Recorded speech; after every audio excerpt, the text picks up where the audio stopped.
students, welcome to Gnan Manjari Vidyapeeth Mahua. I am Shivang Goswami once again welcomes all of you to our digital classroom of standard 12 and our subject is statistics. So in this lecture we are going to calculate some numerical based on the data directly. In our previous lectures we have the different values for different things and we got a coefficient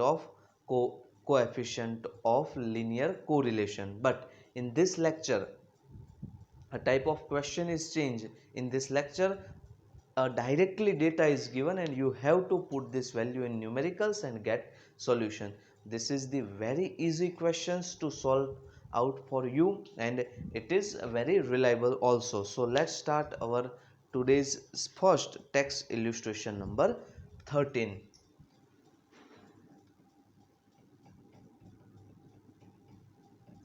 So in text illustration number 13 we have the values for a mark in two subjects, statistics and economics, and they gives us information regarding this sigma x minus x bar into y minus y bar is equals to 120. Directly તમને value આપેલી છે એટલે આમાં આપણે ખાલી કયું ઇક્વેશનમાં ક્યાં value put કરવી એ જ આ મેળવવાનું નથી. લાસ્ટ લેક્ચરોમાં આપણે એ પણ જોયું હતું કે આ વેલ્યુઝ કઈ રીતે મેળવવી. આના અંદર વેલ્યુઝ મેળવવાની નથી, ખાલી આમાં વેલ્યુ સમજવાની છે. બીજું તમને આપેલું છે sigma x minus x bar whole square, તો એ તમને આપેલું છે 80. Sigma y minus y bar whole square એ તમને આપેલું છે 500. ચાલો તો ડાયરેક્ટલી આ આપણી પાસે છે અને આપણને વેલ્યુ ઓફ આર પૂછી છે તો સિમ્પલી ઇક્વેશન આપણને ખ્યાલ જ છે r is equals to sigma x minus x bar into y minus y bar upon root sigma x minus x bar whole square into root sigma y minus y bar whole square. આપણી પાસે બધી જ value છે. આ પણ આપેલું છે, આ પણ આપેલું છે, આ પણ આપેલું છે, તો દરેક વસ્તુ આપણી પાસે છે. ખાલી આપણે શું કરવાનું છે, આ વેલ્યુને આમાં પુટ કરવાની છે. So r is equals to sigma x minus x bar into y minus y bar 120 divided by root sigma x minus x bar whole square means 80 into root sigma y minus y bar whole square means root 500. So we have the values root 800 and root 500. આપણે શું કરવાનું છે, ખાલી એને multiply કરી દો. 120 divide by root 8 into 5 40 અને 3 0 તો છે જ, સો 40,000. હવે રૂટ કરી દો એનું. 4 નું રૂટ 2 અને 4 0 છે એટલે 20. 12 ડિવાઇડેડ બાય 20, 6 ડિવાઇડેડ બાય 10 એટલે એ થઈ ગયું 0.6. બહુ જ સરળ. ખાલી તમારે શું કરવાનું છે, ઇક્વેશનમાં વેલ્યુ પુટ કરવાની છે અને તમને મળશે આન્સર. અલગ અલગ ક્વેશ્ચન્સ આપણે આગળ જોઈએ છીએ ટેક્સ્ટ ઇલ્યુસ્ટ્રેશન નંબર 14માં કઈ રીતે આના સોલ્યુશન લાવવા.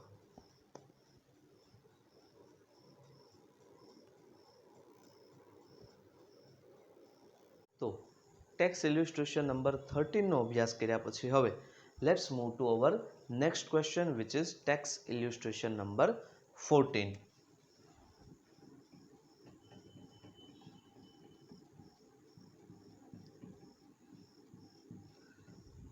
તો આપણે વાત કરીએ એમ કે આ બધા જે ઇલ્યુસ્ટ્રેશન છે, એક્ઝામ્પલ ટેક્સ્ટ ઇલ્યુસ્ટ્રેશન 13, 14 એન્ડ 15, આના અંદર એટલે કે ઉદાહરણ 13, 14 અને 15 એના અંદર આપણને આ દરેક વેલ્યુઝ આપેલી હશે અને આપણે ખાલી આર એટલે કે કોએફિશિયન્ટ ઓફ કોરિલેશન જે છે એની ખાલી વેલ્યુ મેળવવાની રહેશે. તો હવે આના અંદર ટોટલ 3 સબસેક્શન છે. એટલે પહેલા ટેક્સ્ટ ઇલ્યુસ્ટ્રેશન નંબર 14 એનો પહેલો ક્વેશ્ચન. એમાં આપણને આપેલું છે n is equals two 20.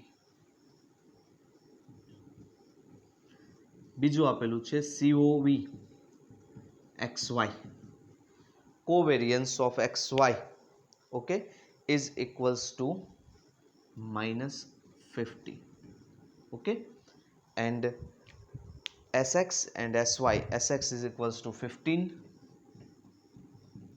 and SY is equals to 8. SX 15 આપેલું છે, SY જે છે એ 8 આપેલું છે, કોવેરિયન્સ ઓફ XY -50 અને n જે છે આપેલું છે 20. હવે શું કરશું? તો આપણી પાસે n છે, COV XY છે, COV ઓફ XY છે, કોવેરિયન્સ ઓફ XY SX છે અને SY છે. તો સૂત્રમાં ખાલી કિંમત મૂકવાની છે. સરળ સૂત્ર છે R is equals two COV XY upon SX into SY, covariance -50 upon SX into SY, SX છે કેટલા 15, SY છે 8.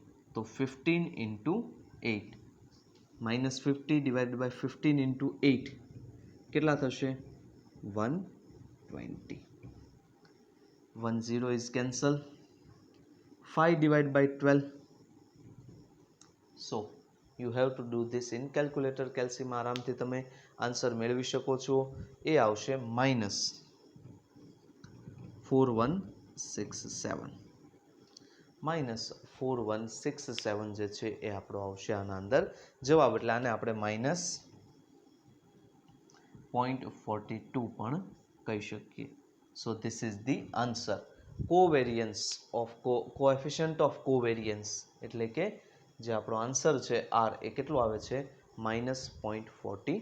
તો આવી રીતે આ જે દાખલાઓ છે ટેક્સ્ટ ઇલ્યુસ્ટ્રેશન નંબર 14, 15, 16 13, 14, 15, 13 પહેલાં આપણે ભણ્યા, પછી 14 અને 15 એના અંદર આવી રીતે અલગ અલગ વેલ્યુઝ તમને આપી હશે. એ વેલ્યુને તમારે સૂત્રમાં મૂકવાની છે, ઇક્વેશનમાં પુટ કરવાની છે અને આન્સર મેળવવાનો છે.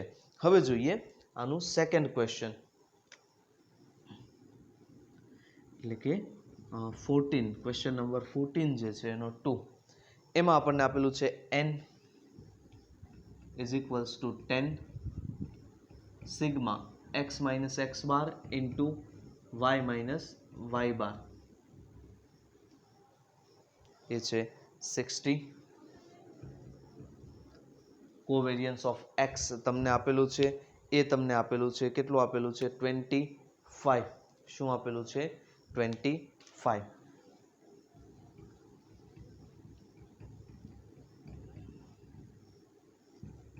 કોવેરિયન્સ ઓફ y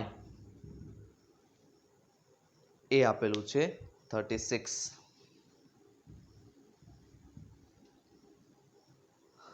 આટલી કિંમતો આપણને આપી છે અને આપણને પૂછ્યું છે R મેળવો, value of R. We have to find the value of R.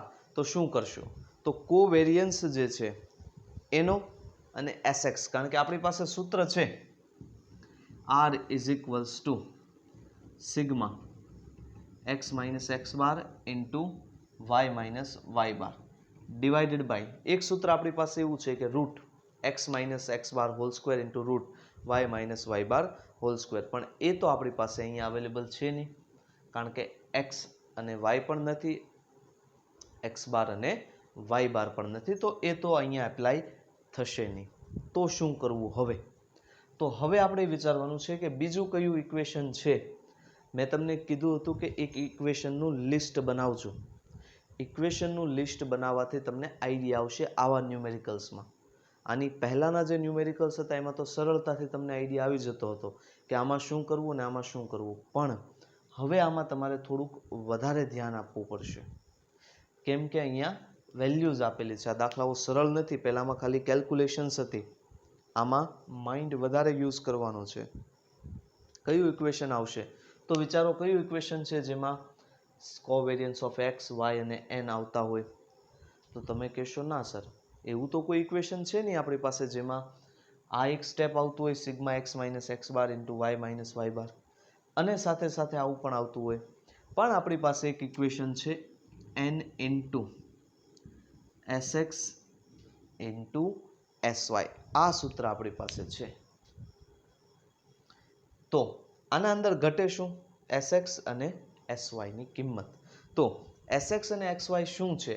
તો કોવેરિયન્સ ઓફ x જે છે એ શું છે? હકીકતમાં એ છે sx નો વર્ગ, સ્ક્વેર ઓફ sx નો સ્ક્વેર છે. તો આપણે એવું કહી શકીએ કે sx square is equals to 25 and sy square is equals to 36. આ છે. તો આના પરથી આપણે sx અને sy મેળવવાનું છે. તો બંનેનું આપણે રૂટ કરશું. રૂટ ઓફ 25 એ થશે 5 અને રૂટ ઓફ 36 એ થશે 6. તો હવે આપણી પાસે છે n, sx તથા sy. n તો છે જ, બધી જ કિંમતો આમાં મૂકી દઈએ એટલે આપણને આન્સર મળશે. Sigma x minus x bar into y minus y bar is 60 upon n 10 into sx 5 into 6. ચાલો આ બધા મલ્ટીપ્લાયમાં છે. હવે ડાયરેક્ટલી આપણે અહીંયા કેન્સલ કરી દઈએ. 60/10 6 અને 6 પણ કેન્સલ, વધ્યું માત્ર 1/5. તો 1/5 ને આપણે શું કહીએ છીએ? 0.2. So this is the answer. R is equals to 0.2.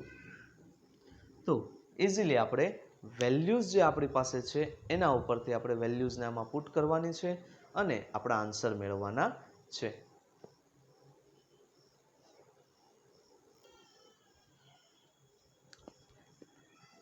તો હવે ટેક્સ્ટ ઇલ્યુસ્ટ્રેશનમાં આપણે બે ભાગ જોયા, પાર્ટ 1, પાર્ટ 2, બે સબ ક્વેશ્ચન્સ હતા. હવે એમાં નેક્સ્ટ જોઈએ ક્વેશ્ચન નંબર 3. એમાં ક્વેશ્ચન્સ થોડાક ડિટેલિંગમાં આપેલા છે, સરસ આપેલો છે. તો એમાં એક ટેબલ આપેલું છે જેમાં આપણી પાસે x અને y છે. Okay, we have x and y. Now the first thing which given, એક વસ્તુ જે આપેલી છે એ છે નંબર ઓફ ઓબ્ઝર્વેશન. કેટલા ઓબ્ઝર્વેશન, અવલોકન કેટલા કરેલા છે, એટલે n. ઓકે, તો n જે છે એ આપેલા છે 25 બંને માટે, 25 for each. n is 25. Second thing, mean is given. મધ્યક કેટલો આપેલો છે? તો x માટે 40 અને y માટે 50. શું આપેલું છે? મીન.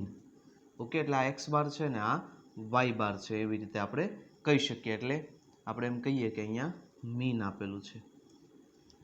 એના પછી શું આપેલું છે આપણને?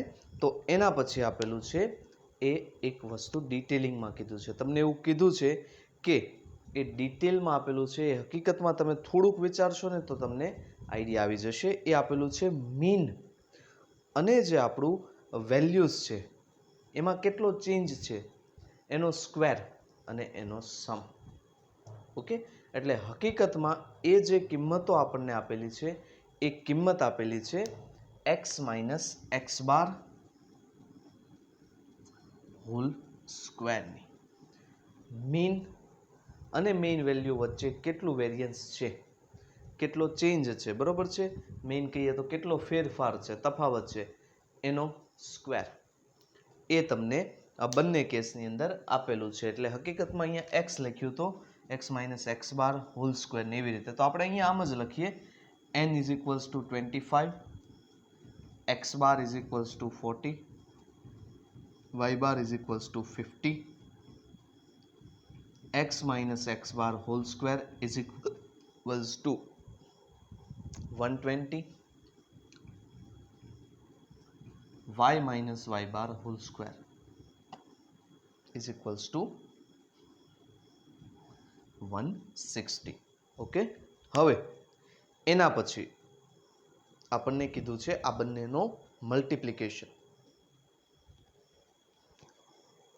સો ઇન ધીસ કેસ, આ કેસમાં આપણને આપેલું છે એ એમણે આપેલું છે આ મલ્ટીપ્લિકેશન, એટલે કે એના સ્ક્વેર અને પછી એનો મલ્ટિપ્લિકેશન આપણને આપેલો છે. એટલે હકીકતમાં એ જે કિંમત આપણને છે એ કિંમતો આપેલી છે એના મલ્ટિપ્લિકેશનની, એટલે કે sigma x minus x bar into y minus y bar is equals to 100. તો અહીંયા આપણી પાસે દરેક વેલ્યુ છે. ઇક્વેશનમાં ખાલી વેલ્યુ પુટ કરવાની છે એટલે આપણને આન્સર મળશે. તો કયું ઇક્વેશન આમાં યુઝ કરશું? સિમ્પલી તમને આઈડિયા આવી જાય એમ છે. આ સિગ્મા આવશે અહીંયા. ઓકે, તો સિમ્પલી તમને આઈડિયા આવી જાય એવું છે. r ઇઝ ઇક્વલ્સ ટુ શું થશે? આ ઇક્વેશન બહુ જ ફેમસ છે અને આપણે ઘણી બધી વાર બોલેલા પણ છીએ. Sigma x minus x bar into y minus y bar upon root sigma x minus x bar square into root sigma y minus y bar square. તો આ દરેક વેલ્યુઝ આપણી પાસે છે. આમાં ખાલી વેલ્યુ આપણે પુટ કરીએ એટલે આપણને આન્સર મળશે. Sigma x minus x bar into y minus y bar આપેલું છે 100 divide by root 120 into root y minus y bar 160 100 upon root multiplication of both, બંનેનો ગુણાકાર 120 ઇન્ટુ 160 એટલે આપણને મળશે 19,200. એનો રૂટ કરજો. ઇઝીલી તમે આને હવે કેલ્ક્યુલેટ કરી શકો છો. રૂટ કરશો એટલે તમને આન્સર મળશે 138.56 અને આનો જો તમે ડિવાઈડ કરશો 100 એટલે તમને મળશે 0.7217. So this is the value of r જે આપણને પૂછ્યું હતું. We want to find this value. તો આ હતું text illustration 14 and question number 3. હવે એટ લાસ્ટ આપણે લાસ્ટમાં જોઈએ એક પૂછ્યું છે 4th વન, ટેક્સ ઇલ્યુસ્ટ્રેશન નંબર 14 નું 4th. આ બધામાં ખાલી તમારે એની વેલ્યુ જ પુટ કરવાની છે. બહુ સિમ્પલ ન્યુમેરિકલ્સ છે પણ ઇક્વેશન તમને આવડવા જોઈએ ને બીજું એ પણ આઈડિયા આવવો જોઈએ કે તમને શું આપેલું છે. તો તમને n ઇઝ ઇક્વલ્સ ટુ 10 આપેલું છે. બીજું આપેલું છે સિગ્મા એક્સ વાય 1500. એના પછી આપેલું છે mean of x x bar 12. એના પછી આપેલું છે વાય બાર 15. એના પછી આપેલું છે સ્ટાન્ડર્ડ ડેવિએશન ઓફ એક્સ એટલે કે એસડી, સ્ટાન્ડર્ડ ડેવિએશન પ્રમાણિત વિચલન આપેલું છે એક્સનું. એ તમને આપેલું છે 9. વાયનું સ્ટાન્ડર્ડ ડેવિએશન એટલે કે પ્રમાણિત વિચલન જેને આપણે એસ વાય કહીએ છીએ એ તમને આપેલું છે, એ આપેલું છે 5. તો આટલી વેલ્યુઝ તમારી પાસે છે અને તમને પૂછ્યું છે કે આન્સર મેળવો. તો સિમ્પલી તમે આરનું એક એવું ઇક્વેશન મૂકી શકો જેના અંદર આ બધું જ આવતું હોય. એટલે આ સૂત્ર તમને ખ્યાલ જ હશે. Sigma x y minus n x bar into y bar. આ સૂત્રથી જ આપણે સ્ટાર્ટિંગ કરેલું, શરૂઆતનું સૂત્ર છે into n s x into બધી જ વસ્તુ આપણી પાસે છે. મૂકી દો અહીંયા. Sigma x y 1500 minus n 10 x bar 12 y bar 15 divided by n 10 s x 9 s y 5. ચાલો અહીંયા 1500 minus 15 into 12, 15 into 12 means 180. Okay, and 110 is there, so 1800 divided by 9 into 5, 45 into 10, 450. 1500 minus 800 minus 300 upon 450. So 30 divided by 45 તમે easily calculate કરી શકો છો. Answer આવશે 0.9375 એટલે કે 0.94 પણ કેવું માઇનસ. તો આ છે આર જે તમને પૂછ્યું હતું. તો આ હતું ટેક્સ્ટ ઇલ્યુસ્ટ્રેશન નંબર 14 ઉદાહરણ નંબર 14 જેના અંદર આપણે અલગ અલગ વેલ્યુઝ આપેલી હતી અને આપણે આન્સર ફાઇન્ડ કરવાનો હતો. આઈ હોપ કે આજના જે એક્ઝામ્પલ્સ છે એ તમને ક્લિયર થયા હશે. હવે યુનિટ ટેસ્ટમાં તમારે અહીંયા સુધી એક્ઝામમાં પૂછાશે એટલે કે આ તમારે પ્રિપેર કરવાનું રહેશે. તો યુનિટ ટેસ્ટ માટે best of luck. Thanks for watching, and if you have any query regarding this lecture, you must inquire on my mobile number 9427912722. If you find any difficulties in any question, please contact me. Okay, so this is the end of our lecture. Thanks for watching. Jai Hind.